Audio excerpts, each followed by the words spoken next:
Hello, friends, and welcome back to Weird Wednesdays. Tattooed Biker here with you, and tonight I've got a mixed bag of strange and unusual encounters that even I have a hard time classifying. Many of these submitters are seeking answers, opinions, or advice about their experiences, so I'm leaving it up to you, listener. If you can help or have any insight, please leave a comment. I've reached out to the brave souls that submitted their experiences that I'll be posting their stories, so hopefully they'll see your comments and gain a little solace from my wonderful community. So better grab your helmet. It's going to be a weird one. Let's ride. Number 1. Dear TB, I was wondering if anyone else has also had any experiences with people that didn't quite seem to be people. Like there was something off about them. I've had an experience some time ago that I could never shake off. So this happened in Charleston, South Carolina, around Christmas 2017. I used to work at a popular coffee shop that was inside a popular big box retail store. One day around Christmas time, I had 2 guests that struck me as odd immediately. They were pale, Caucasian women, probably mid-20s, that both looked nearly identical, but one was about a head taller. They had the exact same haircut, very straight, platinum blonde, bowl-like cuts. Their faces were quite round, and their eyes were a noticeably bright hazel color and appeared quite large, but not like in a disproportionate gray alien kind of way. They both also had a fairly odd, stiff gait, as though they had a board strapped to their back. They sort of shuffled their feet around when they walked. They both had on oversized sweaters, and I noticed later the shorter one had theirs on backwards. The weird part was their behavior. When they first walked in, the shorter one looked around the store as if they'd never been in one. Her overall demeanor was somewhat childlike. Like a good customer service rep, I welcomed them in and told them to ask if they had any questions. The short girl looked to the taller one as if for approval. She then slowly nodded her head towards me, mouth slightly agape, and then attempted a hand wave. Instead of waving at the wrist like most people, she waves with her forearm, palm flat and straight in a sort of robotic windshield wiper-like motion. She then turns into the taller one, who gives her an encouraging nod. They then proceeded to walk around the cafe, looking at the cups and merchandise. The short girl would often point out around the store and seem to be asking the taller one questions, almost as if this was a guided tour of sorts. Now, obviously, I'm no linguist, but my city is a fairly popular tourist destination, and I've met foreigners from all over the globe. Even if I don't recognize a specific language, I can usually estimate around where it may be from, whether it's Germanic, Slavic, Eastern, etc. But the language they spoke to each other was very strange, and not like one that I've ever heard before. Imagine if you mix Simlish with baby babble and sped it up. Lots of guh and blah and o sounds. They continued on checking out the merchandise and going on what seemed to be an extensive Q&A session. They would often pick up cups and look inside, grab bags of beans and squeeze and shake them. At one point, the shorter one took apart a French press, and the taller one seemed to try and explain what it was for.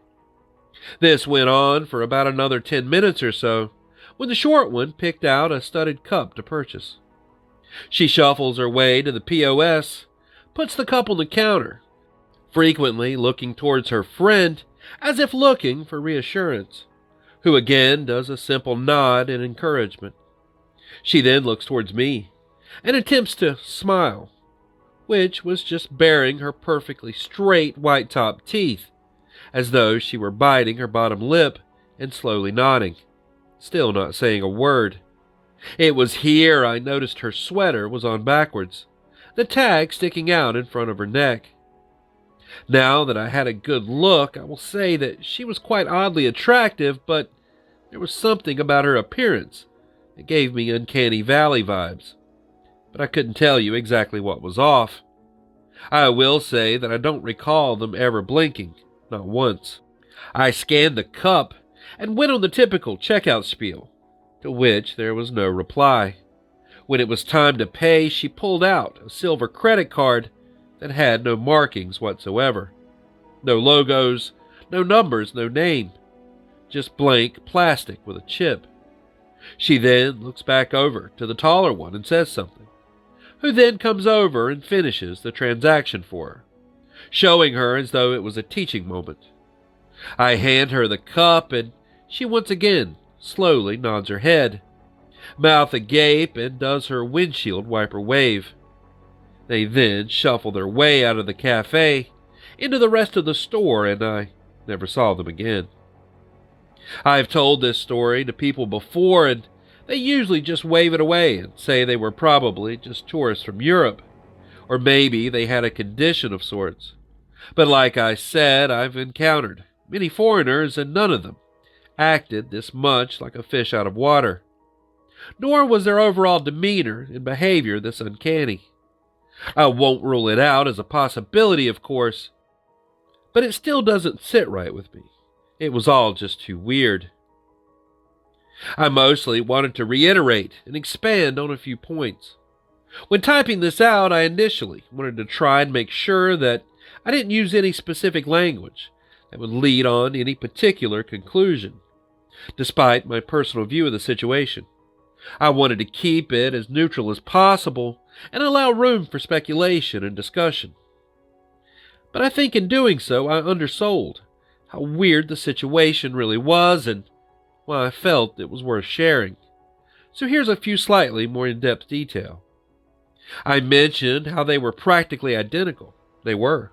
Exact age, exact complexion, hairstyle, exact same overall presence and demeanor. There were only 4 differences I noticed.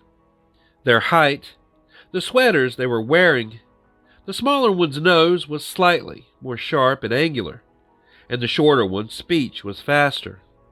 I've seen people mention that they were mother-daughter or maybe caretaker and patient, which is simply not possible unless they reproduced by mitosis. Twin sisters, for sure, that could work. I mentioned that their eyes seemed big. I know I said it wasn't as disproportionate as a gray alien, which is true, but I should have emphasized that they still appeared much bigger than they ever should have been.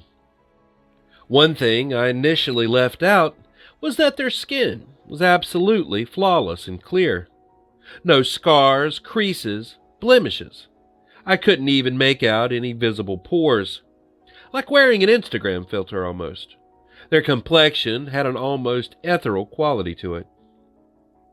I also mentioned how they would seem to point out around the store and seem to be doing a Q&A. I should have emphasized that they pointed at nearly everything. From the signs on the board, the equipment behind the counter, the shopping carts, and even the automatic sliding door at the front. It really reinforced the idea that the short one, at least, had never seen a place like this before. In relating my story to friends, one of them had brought up the autism angle. I've already thought about it, but I never got the impression that this was the case. I've met and interacted with plenty of people on the spectrum before, language barrier or no, and not once had any of them made me think, yeah, I'm not sure if this person is really human. This situation was completely different. That said, due to the nature of autism, there's always the possibility that I'm wrong. And that's how I feel needs more emphasizing at the moment. I don't know, what do you guys think? Have any of you out there ever experienced anything similar? Thanks for reading. Signed, Anonymous.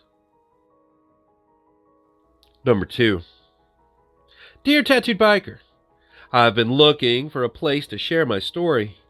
I was on a road trip in 2014, driving through Ohio when my friend and I diverted from the route to relax at Hocking Hills State Park, Old Man's Cave near Logan. What I encountered there has stuck with me and disturbed me for years. Although I can kind of joke about it now, I'm certain that what I saw wasn't human. While in the public shower, in the same stall my friend had just showered in without incident, I caught something from the corner of my eye. And when I looked down, there was a disturbing creature, very ugly and small, craning its neck beneath the stall in a very unnatural way to glimpse at me in the shower. This creature was almost frog-like or troll-like in the face, with oddly placed patches of hair on its cheeks, where normally a man's beard might grow. The way it slid its head under and looked up at me was bizarre and simply demonic.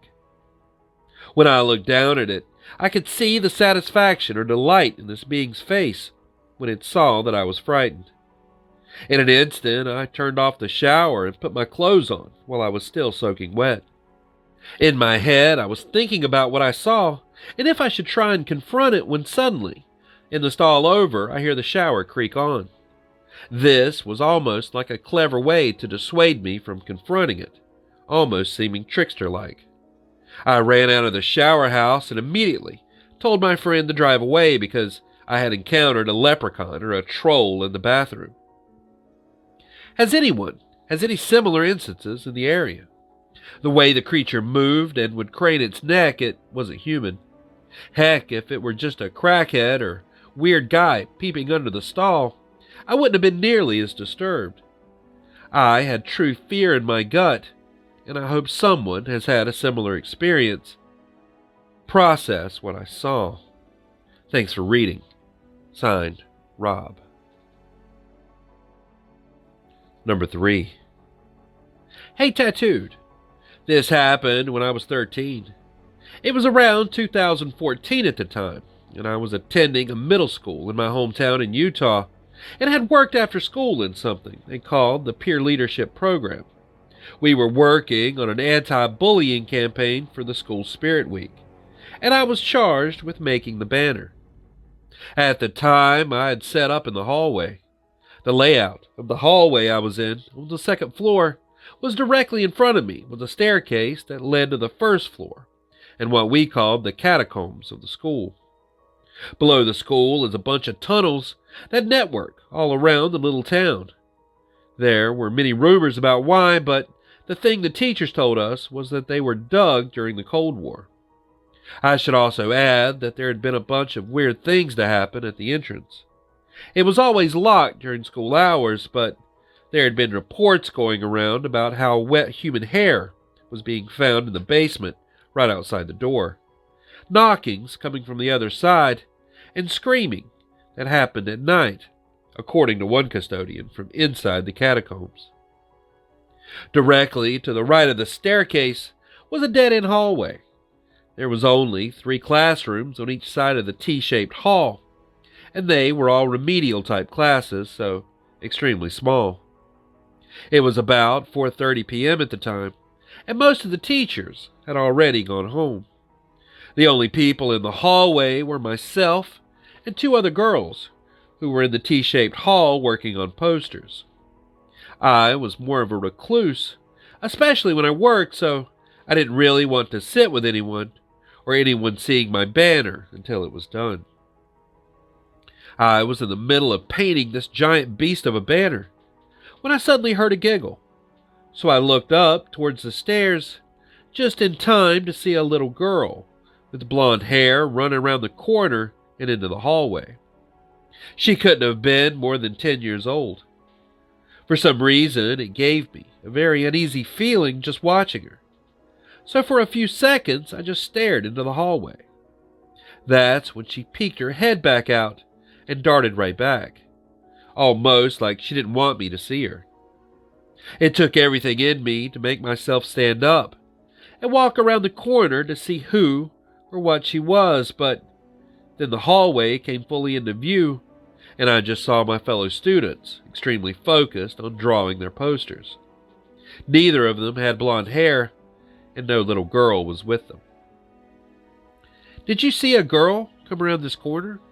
I asked one of the girls, and said, "Yeah, you did," and laughed.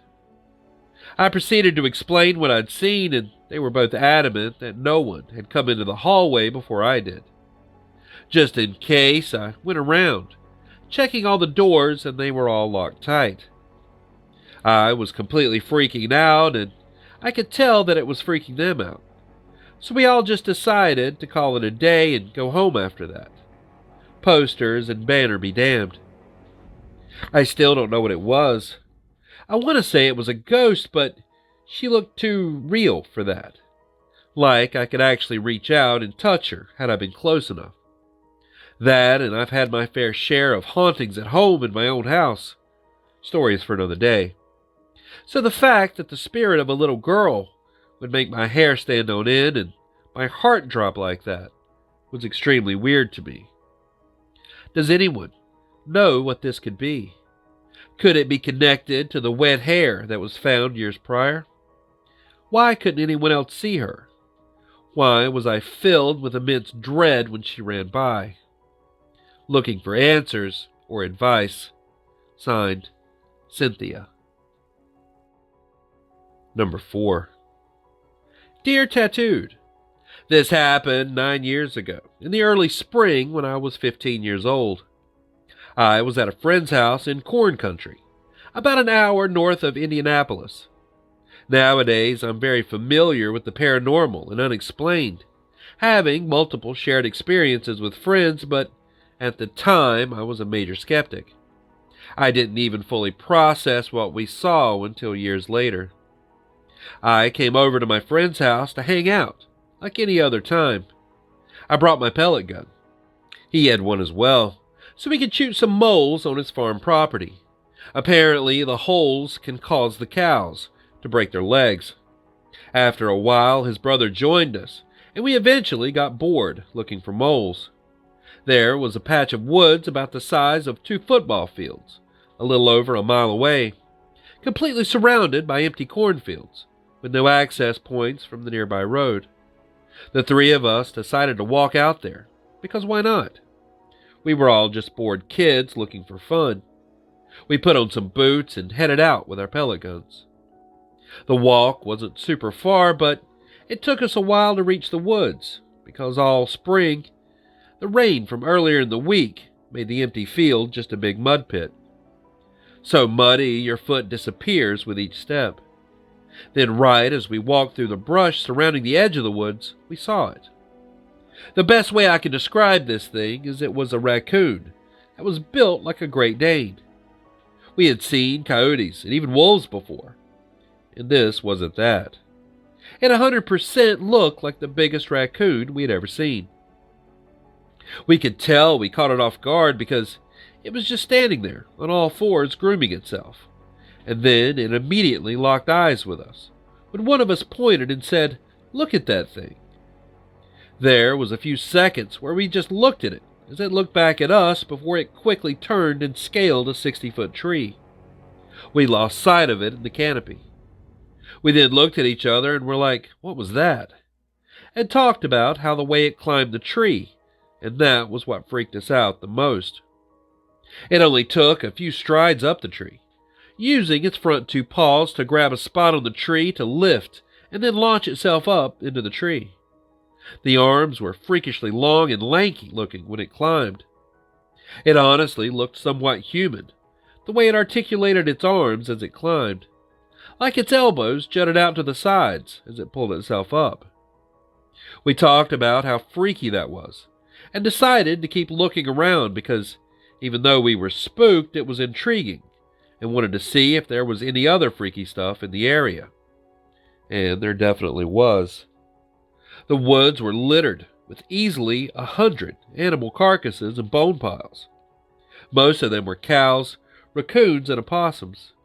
There was one spot, maybe 25 feet square, that had at least a dozen cow carcasses, ranging from just a bone to one that looked less than a week old. They were definitely being eaten by something, with huge chunks of flesh being missing. I know cows get loose all the time, but damn, this didn't look like a feeding spot. My theory is this thing was stealing cows from local farms for food. There are a couple within 5 miles. We also found a man-made small pond near the middle of the woods. It couldn't have been more than 6 feet wide. There was a shovel and a plastic bucket sitting next to it.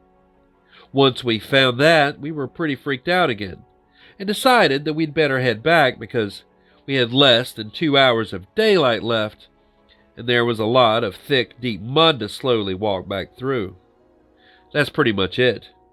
At the time, it freaked me out, but looking back now, knowing what might be out there, I'm just happy we came back completely unscathed.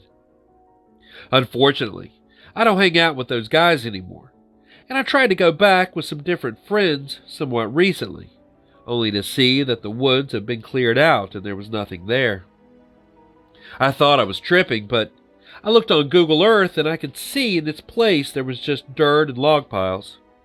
Probably an omen not to chase this thing. I'll take it at face value.